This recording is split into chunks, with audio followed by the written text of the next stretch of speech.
नमस्कार, आप देख रहे हैं वीके न्यूज और मैं युधिष्ठिर उपाध्याय। दिल्ली मरकज में 14 से 22 मार्च तक चले मजहबी सम्मेलनों ने पूरे देश को कोरोना संकट में डाल दिया है। जब से इस कोरोना जमात के बारे में पता चला है तब से ही मामलों में तेजी से इजाफा हुआ है। पुलिस लगातार इन कोरोना जमातियों की धरपकड़ करने में लगी हुई है, मगर अभी भी इस कोरोना सेंटर का कमांडर फरार चल रहा है। क्राइम ब्रांच की टीम उसे नोटिस पर नोटिस जारी कर रही है, मगर वो इन सब को अनसुना कर रहा है। यहां तक कि उसने क्राइम ब्रांच के 26 सवालों के जवाब को टालमटोल करते हुए कहा है कि मरकज अभी बंद है, जब मरकज खुलेगा तब सवालों के जवाब दिए जाएंगे। अब आप समझ सकते हैं कि उसके अंदर ना तो कानून का भय है और ना ही उसे इस बात का डर कि उसने हजारों लोगों को अपने झूठे बोलों से संकट में डाल दिया है, और ना ही वो क्राइम ब्रांच को जांच में सहयोग देने के लिए सामने आ रहा है। इसके अलावा जैसे जैसे क्राइम ब्रांच की टीम जांच को आगे बढ़ा रही है, वैसे इस मरकज के जमातियों के जाहिलियत राज भी परत दर परत खुल रहे हैं। जहां क्राइम ब्रांच को अब तक की जांच में पता चला है कि देश विदेश से हर महीने यहां करोड़ों रुपए की फंडिंग हो रही थी, तो वही अब विशेष शाखा की रिपोर्ट में ऐसा खुलासा हुआ है जिसके बारे में सुनकर आपके भी रोंगटे खड़े हो जाएंगे कि आखिर यहां किस तरह से मजहबी स्थल की आड़ में एक बड़ी साजिश रची जा रही थी। विशेष शाखा की रिपोर्ट के मुताबिक निजामुद्दीन मरकज में लोहर दरगाह के 3 लोग शामिल हुए थे। इसमें बताया गया कि इनमें हिंदू और आदिवासी भी हैं। पुलिस जांच कर रही है कि मरकज में शामिल लोगों ने कई हिंदू और आदिवासी के नाम पर फर्जी सिम कार्ड का उपयोग तो नहीं किया।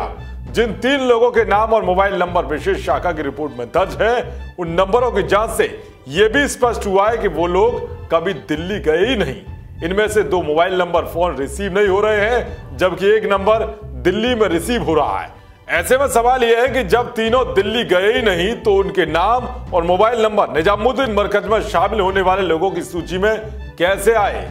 इससे इस बात को बल मिल रहा है कि साजिश के तहत निजामुद्दीन मरकज में शामिल कुछ लोगों ने अपनी पहचान छिपाने के लिए दूसरों की पहचान का सहारा लिया होगा। अगर ऐसा हुआ है तो फिर यह बड़ा अपराध है, क्योंकि अपराधी किस्म के लोग ही ऐसा करते हैं जो एक गरीब आदिवासी के नाम पर सिम लेकर धोखाधड़ी और साजिश रचने का काम करते हैं। ऐसे में सवाल यह भी उठ रहा है कि मरकज के अंदर कोई बड़ा खेल तो नहीं खेला जा रहा था। खैर, तबलीगी जमात के लोगों की ओर से फर्जी सिम खरीदकर पहचान छिपाने की नीयत से उपयोग में लाए गए नंबरों की जांच चल रही है। पुलिस अधिकारी इस पर अभी कुछ खुलकर बोलने से गुरेज कर रहे हैं। विशेष शाखा की ओर से दिल्ली जाने वाले लोगों की सूची में लोहर दरगाह के सरकारी कार्यालय में कार्यरत एक व्यक्ति का नाम सामने आया था। स्वास्थ्य विभाग ने तत्काल संबंधित व्यक्ति के साथ एक अन्य को भी आइसोलेशन वार्ड में भर्ती कर उनके सैंपल की जांच कराई थी, जिसकी रिपोर्ट नेगेटिव आई थी।